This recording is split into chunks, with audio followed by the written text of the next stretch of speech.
Welcome दोस्तों, मैं आपका स्वागत करता हूं आपके अपने चैनल पवित्रा एकेडमी पर। और जैसा कि आज आपको पता है कि आज की जो ये वीडियो है ये हमारी जो इंक्लूसिव एजुकेशन की सीरीज चल रही है उसी का एक अगला पार्ट है, जिसमें हमने लास्ट वीडियो में हमने डिस्कस किया था लर्निंग डिसेबिलिटीज को, जिसमें हमने डिस्कस किया था डिसलेक्सिया के बारे में, डिस्ग्राफिया के बारे में और डिस्कैल्कुलिया के बारे में।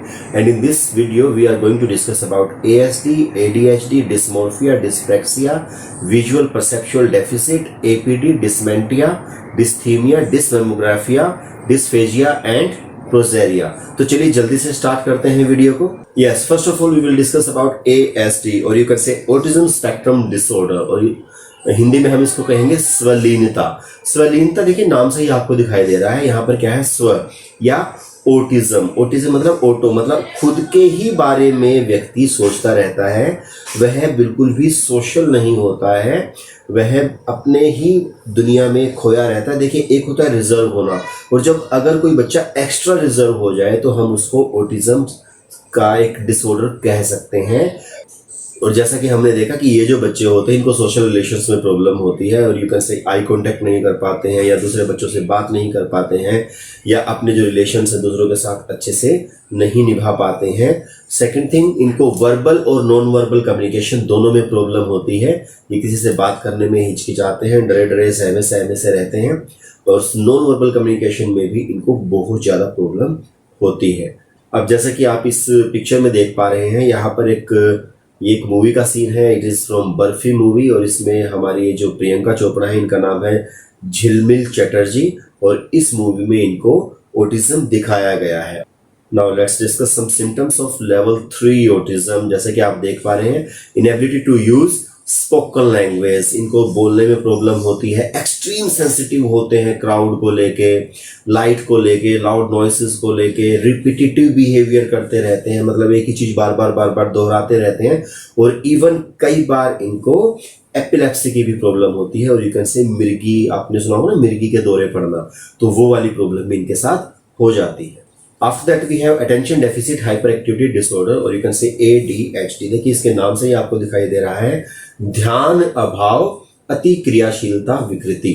ठीक है, तो जैसा कि आपको इसके नाम से पता चल रहा है, इसमें ध्यान का अभाव होगा, व्यक्ति की जो अटेंशन होगी उसके अंदर कमी होगी, डेफिसिट होगी, और हाइपर एक्टिविटी, बच्चा हाइपर एक्टिव होगा। ठीक है, सपोज कोई बच्चा ऐसा है आपकी क्लास में जो ध्यान लगाता है, फिर थोड़ी देर में उसका ध्यान हट जाता है, फिर आप कुछ बात कर रहे हैं फिर उसका ध्यान कहीं और चला जाता है, तो वो ADHD हो सकती है। और इसके साथ में इनकी एक और कैरेक्टरिस्टिक क्या होगी, ये बहुत जल्दी जल्दी काम करते हैं, हाइपर एक्टिव होते हैं, इनके हाथ पैर चलते रहते हैं, कभी भी शांति से नहीं बैठ सकते हैं। ये संवेगात्मक रूप से अस्थिर होते हैं, इमोशनली दे आर अनस्टेबल। कुछ गुस्सा आता है इनको, बहुत ज़्यादा गुस्सा आएगा, हंसने लग जाएंगे, बहुत ज़्यादा हंसने लग जाएंगे। ठीक है, तो ये जो बच्चे होते हैं हाइपर एक्टिव होते हैं, और इनसे डील करने के लिए बीइंग ए टीचर हमें क्या करना चाहिए, इनको क्लास में ऐसी जगह बैठाना चाहिए जहां पर कम से कम ध्यान भंग होने की सिचुएशन हो। ठीक है, such a child should be managed to sit in the most distraction reduced area in the classroom, जहां पे डिस्ट्रैक्शन कम से कम हो, ऐसी जगह पे इनको बिठाना चाहिए।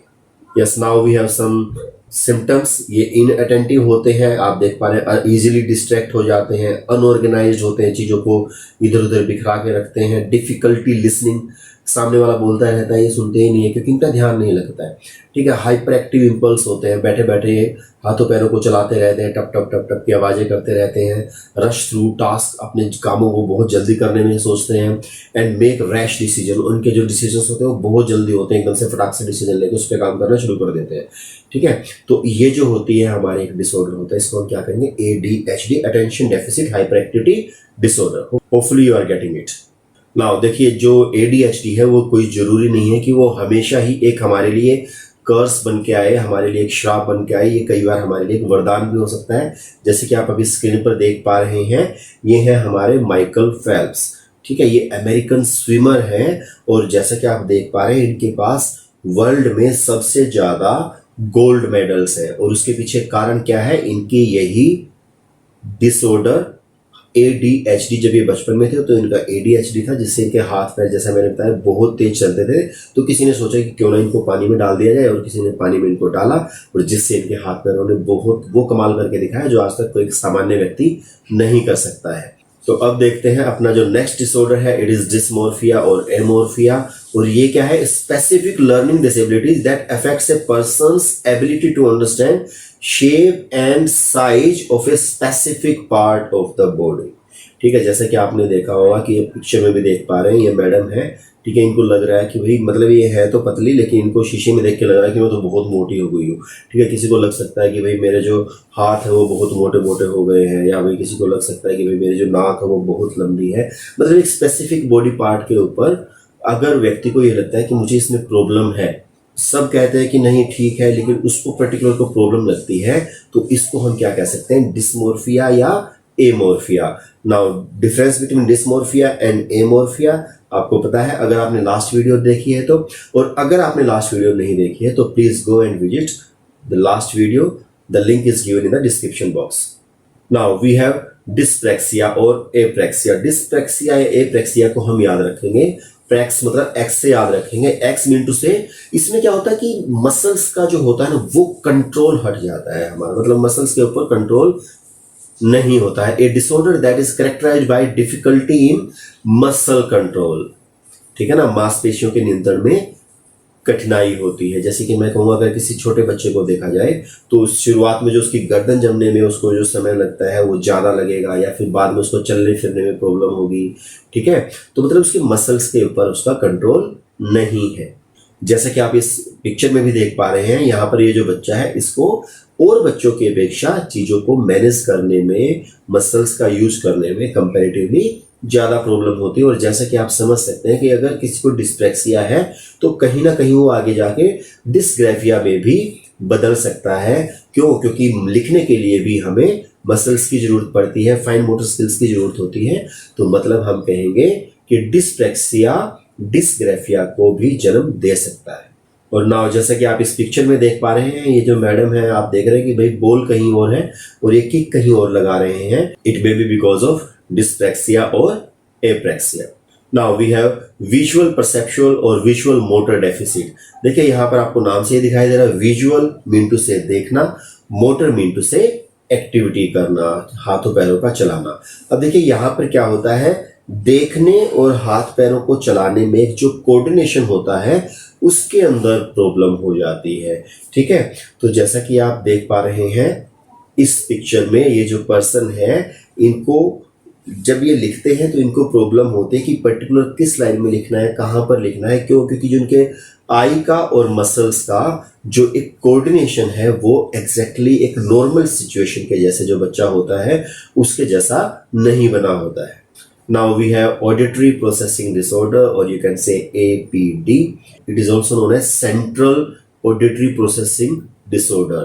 ठीक है, अब देखिए नाम से दिखाई दे रहा है auditory processing disorder. Auditory means सुनना, processing means जो हमारे दिमाग में प्रोसेस चलती है, अगर उसके अंदर डिसऑर्डर आ जाएगा तो हम कहेंगे child is suffering from APD. अब देखिए इसमें होता क्या है, एक बच्चा ऐसा होता है जिसके सुनने में कुछ प्रॉब्लम है। सुनने में प्रॉब्लम मीन्स टू से कि भाई उसके इंटरनल किसी ऑर्गन में जो ईयर के लिए सुनने के लिए जरूरी होता है उसमें कुछ प्रॉब्लम आ जाती है, तो वो एक हियरिंग इम्पेयर्ड में आ जाएगा। लेकिन कई बार ऐसा पाया जाता है कि बच्चे के जो ऑर्गन है वो बिल्कुल सही है, लेकिन फिर भी उसको चीज़ें या बातें सुनाई नहीं दे सकती है, और वो हो सकता है APD के कारण। ठीक है, और इसमें क्या है, जैसे कि आपको नाम से दिखाई दे रहा है, प्रोसेसिंग में प्रॉब्लम है। प्रोसेसिंग मतलब क्या है कि बच्चे के कान में आवाज तो जा रही है, ठीक है, साउंड उसके कान में जा रहा है, लेकिन जहां पर ब्रेन उस साउंड को डिकोड करता है, जहां पर वो उसकी प्रोसेसिंग करता है, उसमें एग्जैक्ट प्रॉब्लम है।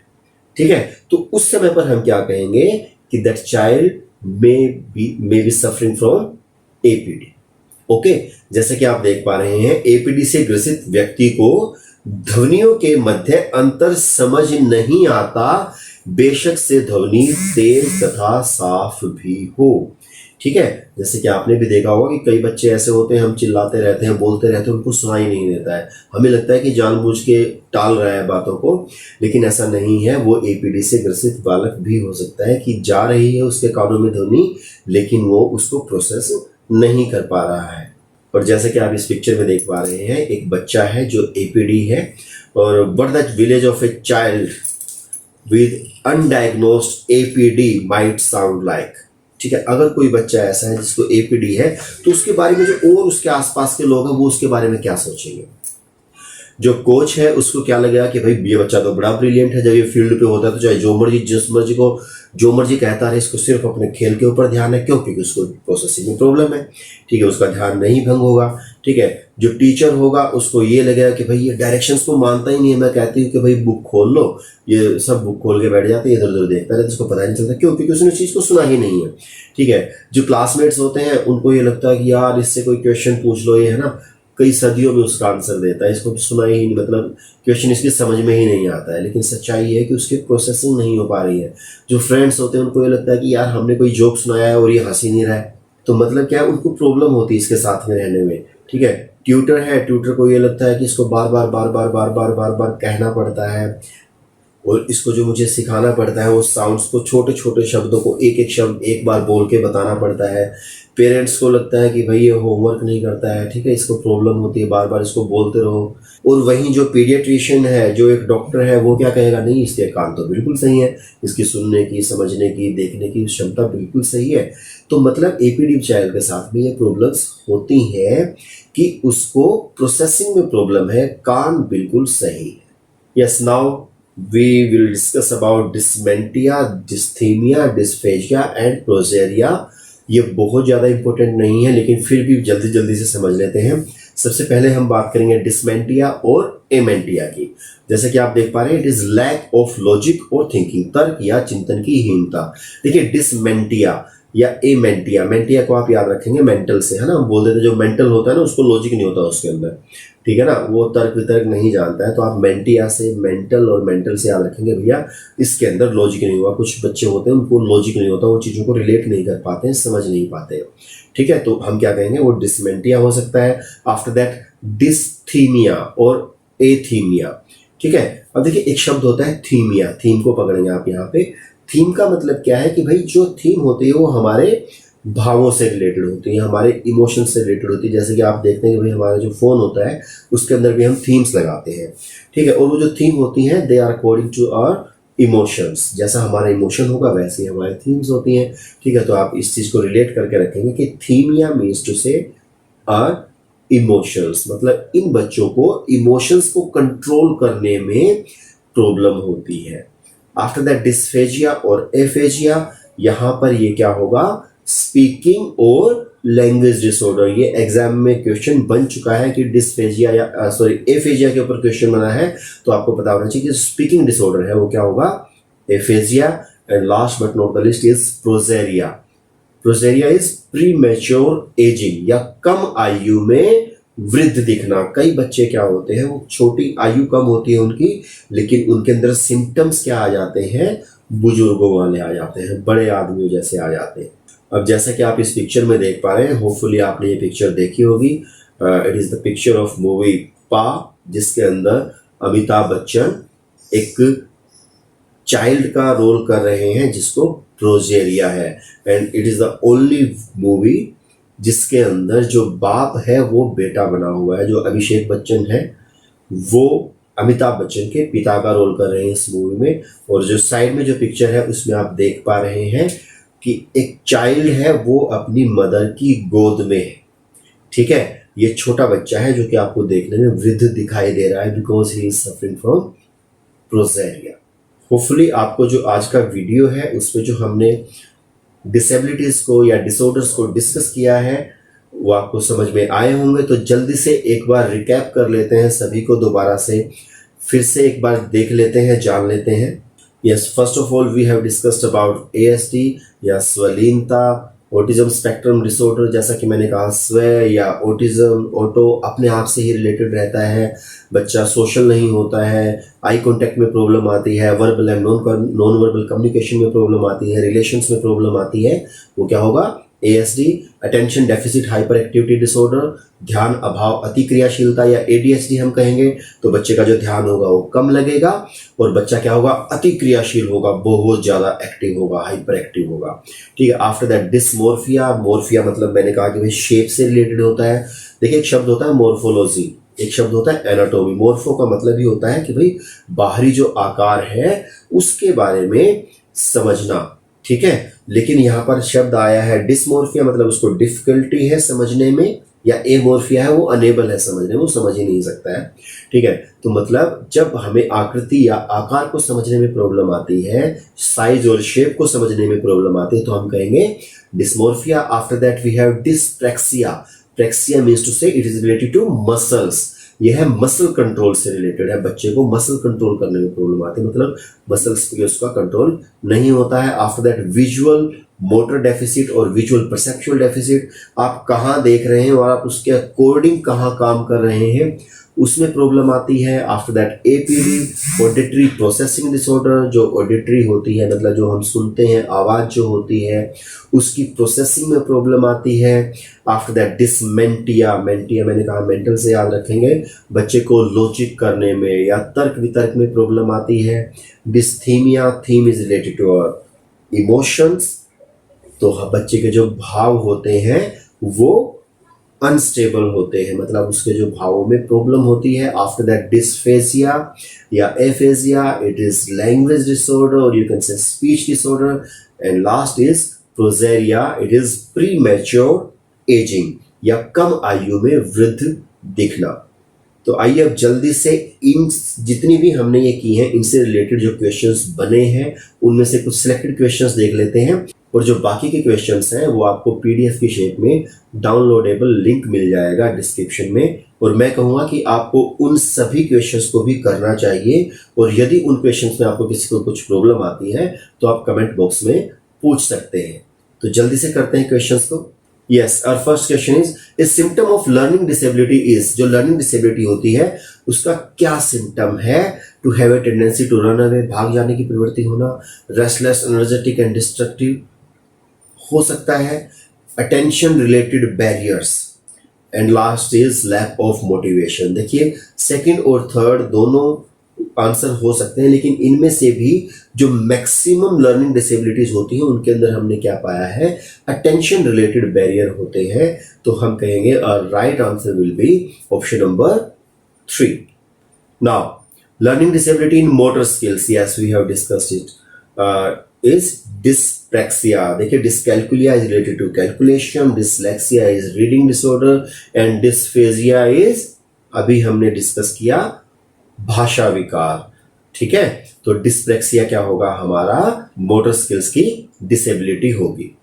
Yes, now which of the following may be the best way to deal with an inattentive child in the classroom. ठीक है, कोई बच्चा इनअटेंटिव है क्लासरूम में तो उसको हम क्या करेंगे, अभी हमने ये डिस्कस किया। ऑप्शन नंबर 2 आप देखिए, make the child seat in the most distraction reduced area. ध्यान केंद्रित कर बच्चे को उस जगह बैठाना जहां सबसे कम ध्यान भंग हो। ठीक है, तो हमारा आंसर क्या होगा, option number 2। Now next is a disorder related to language. Yes, language आ गया है तो सीधी सी बात क्या, एफेजिया या dysphagia. Yes, now following are the examples of developmental disorder except, इन सभी में से एक को छोड़कर बाकी सभी डेवलपमेंटल डिसऑर्डर्स हैं। तो इसमें देखिए सबसे पहले क्या है, ऑटिज्म बिल्कुल है, अभी हमने किया ASD। ठीक है, सेरिब्रल पैल्सी, सेरिब्रल पैल्सी आपको पता है कि हमने जब हमने PWD और RPWD किया था तो उसके अंदर हमने जाना था कि सेरिब्रल पैल्सी क्या है, और अगर आपको जानना है तो डिस्क्रिप्शन में लिंक दिया है, जो हमारी सीरीज है इंक्लूसिव एजुकेशन की, उसकी जो 3rd वीडियो है उसमें आपको लिंक मिल जाएगा, उसमें आपको सेरिब्रल पैल्सी के बारे में पता चलेगा। तो इस 3rd one is post traumatic stress. या ट्रोमा क्या होता है, ट्रोमा का मतलब जब कोई एक्सीडेंट वगैरह हो जाता है, कोई दुर्घटना हो जाती है, ठीक है, उसके बाद में कोई स्ट्रेस आता है, उससे अटेंशन डेफिसिट, ये तो हमारा देखिए भाई ADHD दिया है। देखिए ऑटिज्म, सेरिब्रल पैल्सी और ADHD all are the examples of developmental disorders, जबकि पोस्ट ट्रोमेटिक स्ट्रेस, ठीक है, किसी भी तरीके से डेवलपमेंटल डिसऑर्डर नहीं है। तो आराम से will be option number 3। Yes, now how will you bring a hyper active child in the right direction. एक हाइपर एक्टिव चाइल्ड है जो बहुत जल्दी जल्दी काम करता है, उसको आप एक राइट डायरेक्शन में किस प्रकार से लेके आएंगे। Put him in the first row and keep a close watch on him. देखिए, हम उसको बांध के नहीं रखेंगे, ये आंसर नहीं होगा। Make seat in the corner of the classroom, हम उसको बिल्कुल क्लास से मतलब कोने में डाल देंगे, ऐसा भी हम नहीं करेंगे और उसे अलग थलग नहीं करेंगे। Give him the task of cleaning the black board etcetera. Yes, हम जो उसकी एनर्जी है उसको हम कहीं ना कहीं एक पॉजिटिव वे में उसको चैनलाइज करेंगे, उसका एक पर्टिकुलर उसमें यूज करेंगे और नन ऑफ द एबव तो होगा ही नहीं। तो हमारा answer again option number 3 is right. Now hopefully आपको ये वीडियो समझ में आया होगा। तो जल्दी ही मिलते हैं नेक्स्ट वीडियो में, जिसमें हम डिस्कस करेंगे अबाउट गिफ्टेड चाइल्ड। और गिफ्टेड चाइल्ड होना कोई बुराई नहीं है, लेकिन जो प्रॉब्लम होती है असली गिफ्टेड चाइल्ड के साथ वो होती है उसकी मेल एडजस्टमेंट में, कि जो गिफ्टेड चाइल्ड होता है वो मेल एडजस्टेड हो जाता है। तो जल्दी ही मिलते हैं नेक्स्ट वीडियो के साथ, तब तक के लिए thank you so much and have a nice day.